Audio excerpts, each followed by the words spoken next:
Good morning. Happy Friday. Is it still good morning for you? Yes, it's still good morning for you. Happy Friday. Yeah, Good to see you.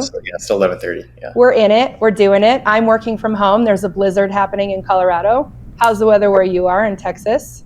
Not snowy conditions. I was sick when I was in Chicago. I was like not happy with the snow and the cold. I moved away from that. I don't ever want to see it again. You don't want to do that again. So we are finally experiencing winter. I like to remind people where we are who are watching the show. So I'm in Colorado, Matt's in Houston. And it's interesting because we have had really warm weather here. It was 70 degrees on Christmas. So we're, weeks past that and trying to figure out how to get into the winter spirit. And we finally had a blizzard yesterday and it's beautiful and it's snowing on and off today. So it finally feels like winter, which is great because I'm taking the kids skiing tomorrow for the first time this season. And I've just been waiting because the snow's been miserable. So this feels better. Very cool. Yeah. All right. So we are going to get into it today. This is actually a spicy topic that I wanted to talk about that's been in the media.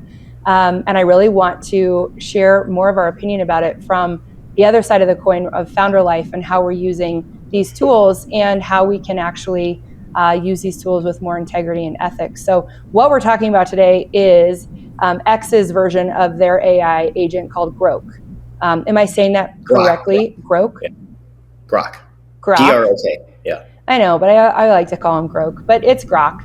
So if we're talking about Grok, we're talking about X, we're talking about the headlines that have been coming out specifically on the capabilities of this AI tool being able to literally take any photo of any person or child in the world and undress them.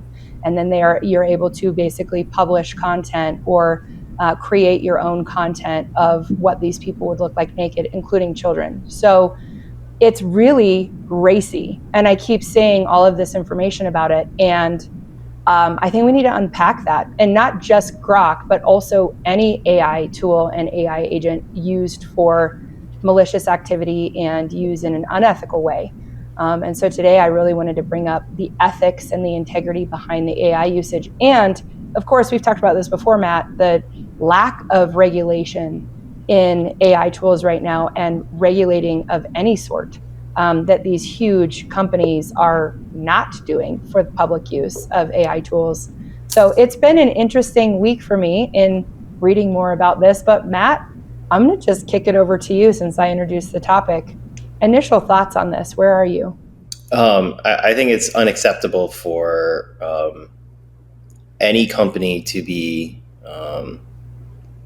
creating tools that exploit children, right? Even if the children themselves are fake, because they're based on a merge of their trained data, right? Yeah. So I think right, because then you promote the idea of exploitation. I think it's unacceptable for a company to do that. For X to not go through like a safety filter, not from like a coding end, but like before you release something to the public or before you update a feature and you release it to the public, you run it through a safety filter. Yeah. You have a safety team. I think they got rid of most of their safety team, but this is unfortunately, yes. This is one of those situations where I think the safety team previously was filtering too much, but it was probably created in good faith initially and it just went out of control. So when Elon took it over and got rid of it, well, I think you still need a safety team when you come up with new products and new features, right? This is one of those things where it's so easy to catch. So it's when you say easy to catch, this is interesting. So what are some tips that we can give our listeners for how to spot an AI generated image if it's easy to catch, let's say for the safety team that used to be there? What are some things that we can look for? The safety team doesn't need to understand if it's AI or not. They can just run through the queries that they created based on safety. Are we filtering correctly, right? They can come up with the same queries the users are doing and see if it generates the content, right? It doesn't need to know if it's AI or not because they're querying against the AI model already directly. Sure. But let's talk about public use of these tools because, I know I have a lot of friends and a lot of colleagues that say, I'm not familiar enough with AI generated content to even know what to look for, to know if it is fake. Obviously, if it's outlandish and it looks like it's pornographic and it looks obviously like the person didn't consent to it, yes, but that's an extreme. So when we're talking about AI generated content, what are some things that we can look for to know that it is fake, and maybe we can report it? Maybe as a public user, we can start reporting these images. Every time I've been presented this question, the things that come out, that the patterns that we recognize and my team recognize and other folks I've talked to recognize, they tend to get outdated really quickly. Yeah. The whole purpose of AI generated content is to make it a merge between what humans created in the past and what machines can do in the future, right? It's kind of like merging these two timelines together, and it's trying to create this content.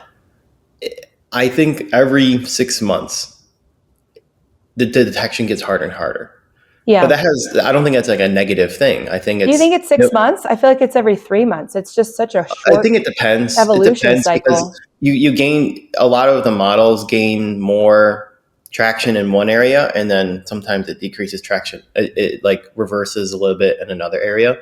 So when I think of the totality of things, I think you really move everything forward together. I think like 6 months. Okay. I think every company's different too, but it's generally, that's what I've seen. Now, the same question goes into, how do you detect something if it's photoshopped? Yeah. Right? It's the same question. And today we're in a world where you can Photoshop perfectly. Like anyone can. Yeah. And if you Photoshop terribly, it's very easy to spot. Mm-hmm. Is that a problem? I would say yes, because we're talking about the same thing. We're altering the actual human form that isn't real. But what can you do? What can you do? Because you don't have, and Photoshop, like you can do whatever you want. Mm-hmm. Would you want to regulate people who want to use Photoshop? If they were using it without integrity and ethics, yeah. I think in the How same do you go way, within the privacy factor, right? So that means we need someone to be on we need Big Brother to be on everyone's computer then. Right. Well, and then we've already had this issue in the same sense with Photoshop, if we're equating the two, with Grok and the media. And then, of course, it's an AI tool, essentially an AI Photoshop tool. It's essentially the same concept. And then Photoshop's been taking heat anyway for, the celebrity spam, which is putting a celebrity's face on another naked body. And that's Photoshopping. No, even before AI was even introduced, like this stuff is already happening anyway. That's what I'm saying. Photoshop was already, under heat for essentially the same thing, because you could essentially do the same thing if you were good with Photoshop, like what we're saying. Well, here's another. Let's get down to the details. What if you're really good at hand drawing? Is that illegal too? Mm-hmm. Mm-hmm. And what is creative freedom and expression versus violating consent of a real person? I mean, that's why it's so hard to go down this path, because okay, you can regulate all day you want, but then you're just impeding on creative freedom, but at the end of the day, freedom of expression. Yeah. And if we go back to our First Amendment, right, it's the freedom and the rights of the American people. It's a heated issue. It's a heated debate of now that I don't think it's a debate, actually. No, I don't think it's a debate at all. Right? You don't? You should be allowed to create whatever you want.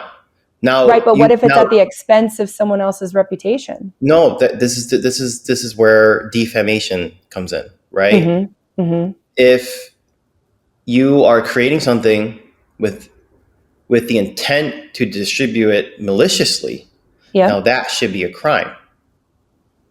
Is that regulated? You can bring it to court. Yeah. So there is some regulation, right? There's two different pieces. There's policing, and then there is the judicial side. Right. And I think a lot of these cases, more or less, where enforcement is more has consequences, is probably going to be in the judicial side, because policing on the other side is you either get your post taken down, you get banned, or you get shadow banned. Right. or you get doxxed, which is really unfortunate too. But those are like some of the consequences you have when you do something wrong publicly on the internet. Right. I think that is the correct, at least as of right now, I think that's the right path, right? You should be able to create anything. The model should be able to create anything, but for you to distribute it, that's I think that crosses a red line. Yeah. But I mean, all the content that is maybe ill will, I don't think that you can do anything to prevent creating it. Mm-hmm. You can just see it and report it if it feels like it's going against your ethical code. I don't think it's up to, I mean, sure, if the tools allow that, right? But I think it's up to the gatekeepers that enable distribution to actually say, should we distribute this or not? Which is the social media companies that we're talking about. Why should the responsibility be on you to say, if I see it, I'm going to say something? Right? That's not very good policing, because that's not your full-time job. You'll just do it whenever. Yeah. Why don't you think these mega companies like X and Meta are doing more regulation for what kind of content that is AI generated or, maliciously edited? No, I think they are. I think they are. I mean, I told you, this was a very easy thing to catch. Yeah, but if they don't have the safety channels set up, they just create new ones. They'll just recreate it. But you think it's just on the founders of the companies that are taking lack of responsibility? I don't think Elon has time to even think about this detail before it launched. Mm-hmm. Right? So I don't think it's a founder. He's not the founder of X, but I don't even think it's the CEO thing. I think it's an oversight. I think it's his policies that may have driven it, but it's also an oversight from engineering and product to not think about these applications. Right. I mean, all it takes is just, it's bad. You look at it from Elon, it's just bad. It's really bad press. Really bad press. Yeah. I don't think it changes their audience though.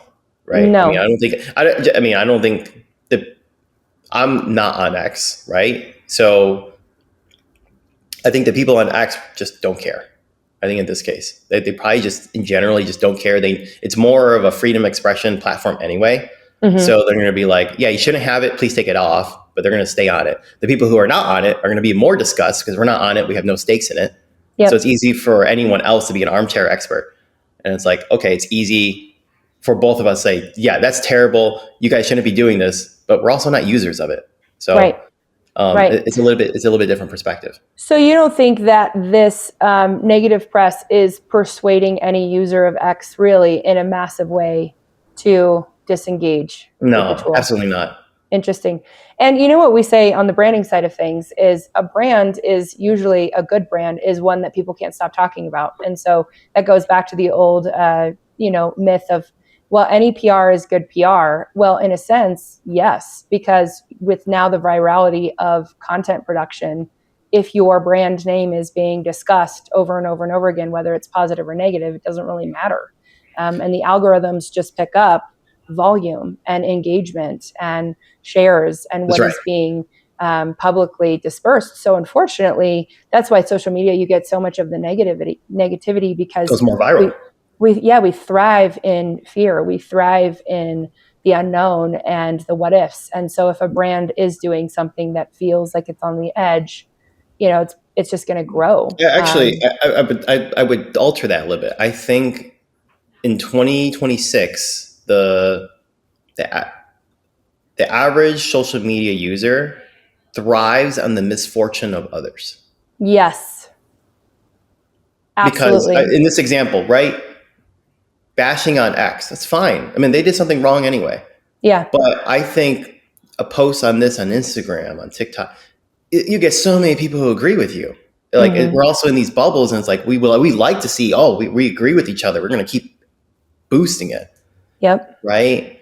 I think that is just the nature of social media and why it's so toxic, and also why you have countries like Australia banning social media for minor children. Right. Or for minors and children. So that's that's just how social media works. It's part of that game. And there's nothing you can do. There's nothing you do about it. Before Elon took over X, I mean, so Twitter heavily regulated everything. Yes. And all it did is just make people go more to Instagram and TikTok.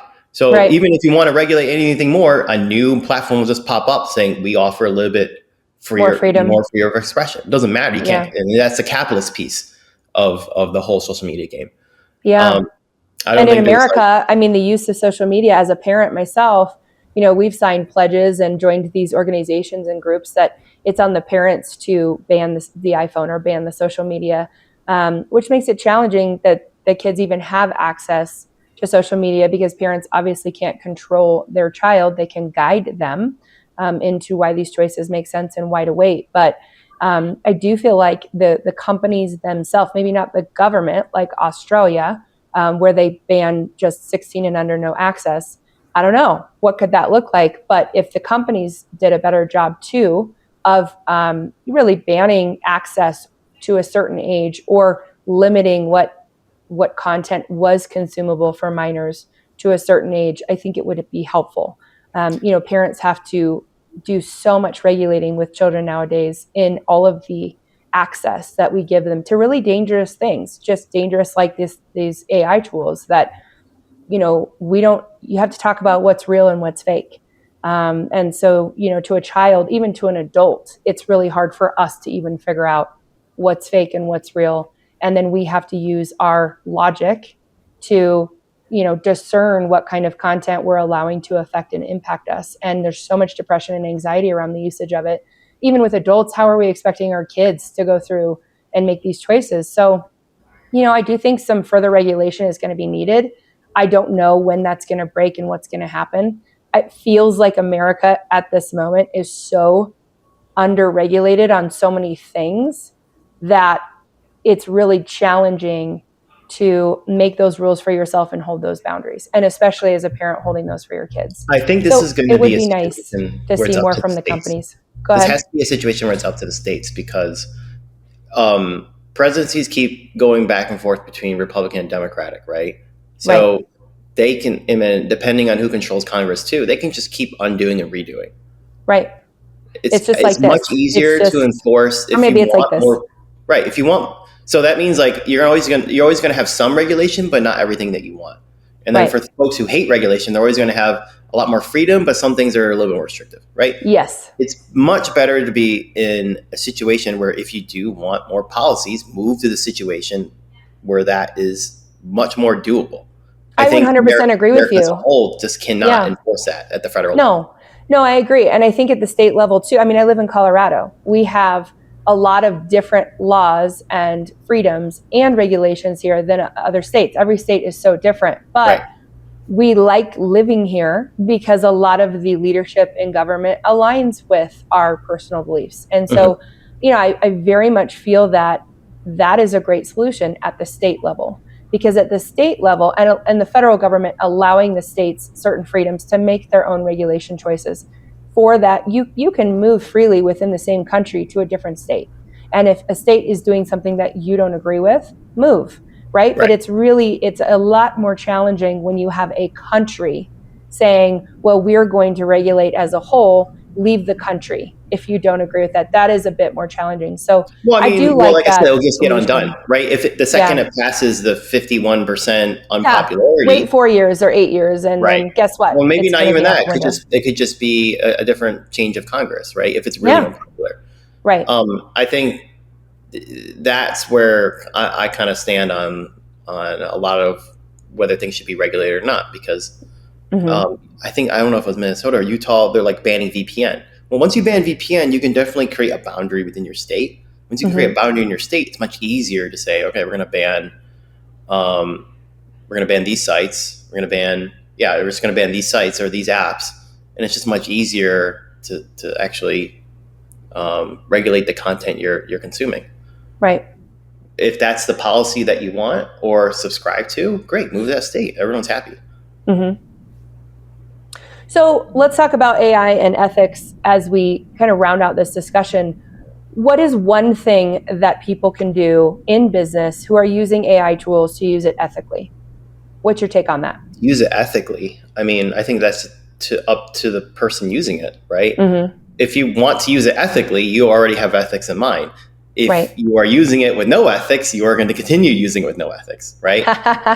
So it's not necessarily do you need What a a tip thought. ethically, right? Love that. It's kind of I don't know if it's a paradox or not, but it's kind of, if I don't think I need to ask a question like how to be more ethical if I'm already thinking of, hey, I'm going to use this in a You're already having the awareness around it. Well, do Right. you think that when AI content is used in marketing, does somebody have to say that it was AI generated?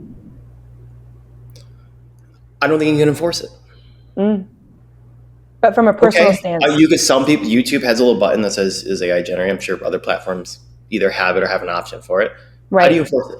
Well, And AI as tool a gets user, better. how do you know what that does to the content? So if you do mark it as AI generated or not, you don't know what it's going to do to the distribution and the algorithm of that content. You don't know. But it's just at the end of the, if you just look at it in its final form, it's just content. Exactly. Right. So and AI is just another tool, much like Photoshop, any other editing tool out there. It's just automated for you instead of as manual. Exactly. That's the best way to explain it because before AI was really easy to detect. Now it's not. It's going to get to the par where if you had an expert Photoshopper and they dock an image, eventually we're almost at the point where AI could do the same with video, unless you do something that doesn't look right but does intentionally, so you can tell. Right. Same thing with if you do something. If you swap my head with a dolphin head in Photoshop, it's very easy to do, and that this cannot be real, obviously. Right. Even if you make it photorealistic. AI for hours and hours less time than Photoshop. Right. That's the best way. That's exactly it. Right. Instead of even a video, instead of changing frame by frame, then you just send it as a prompt with AI. It's the same stuff. It's not like we're from a regulation and from the content end has really changed that much. All it has changed is you don't need an expert anymore. So the volume of these things that look real is much higher. Right. So I don't think it's practically, I don't think it's useful. Or you can have it, but I don't think it's going to make a big difference to say this content is AI generated, because then the people putting in it already have an ethical mindset anyway. And then to enforce it to say, is this AI generated or not? I don't think you can actually detect it after a certain point, especially with some of the videos being created by Sora 2 and VO3 today. Yeah. Well, in the same regard, are we then going to mandate content that was created with Photoshop and say this was professionally edited and this was Photoshopped, or this video was professionally edited? I mean, it's but like the same I said, thing. I go back into, well, people, what if you had an AI robot hand that can draw everything super realistically? Right. And then and let's say it's doing frame by frame, and then you put it together. Yeah. And you have a video. It just at the end of the day, it doesn't matter. It is the distribution companies like X and Meta and TikTok I agree. responsibility. I think that's the hard line.